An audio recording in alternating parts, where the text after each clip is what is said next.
ناظرین، آج ہم آپ کو ایک واقعہ سناتے ہیں کہ ایک ظالم بادشاہ تھا اور اس نے غریب بڑھیا کے ساتھ جو کچھ کیا اور پھر اللہ کی طرف سے جو اس پہ عذاب آیا۔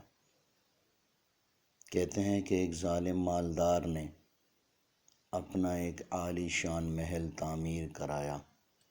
اتفاق سے ایک بڑھیا نے اس کی ایک جانب اپنے رہنے کے لیے ایک جھونپڑا بنا لیا۔ ایک دن وہ ظالم گھوڑے پر سوار ہو کر محل کے چاروں طرف گھوم رہا تھا کہ یکایک اس کی نظر بڑھیا کے اس جھونپڑے پر پڑی۔ اس نے پوچھا، یہ کس نے بنایا ہے؟ بتایا گیا کہ فلاں بڑھیا نے بنایا ہے اپنے ٹھکانے کے لیے۔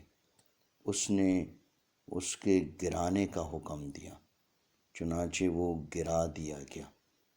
پھر جب بڑھیا وہاں پہنچی تو اسے ٹوٹا پا کر بہت پریشان ہوئی کہ اس کا گھر کسی نے گرا دیا۔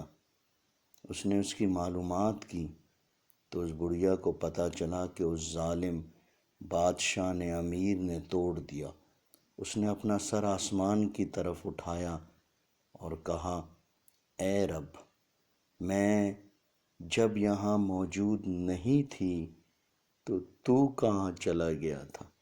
اسی وقت اللہ کی رحمت کو جوش آیا اور اللہ تعالیٰ نے جبرائیل علیہ السلام کو حکم دیا کہ اس محل والوں کو اور سارے گھر والوں کو سمیت اٹھا کر پٹخ دے۔ اور اس کی یہ کہنا تھا کہ وہ سارا محل اللہ پاک نے پٹخ دیا۔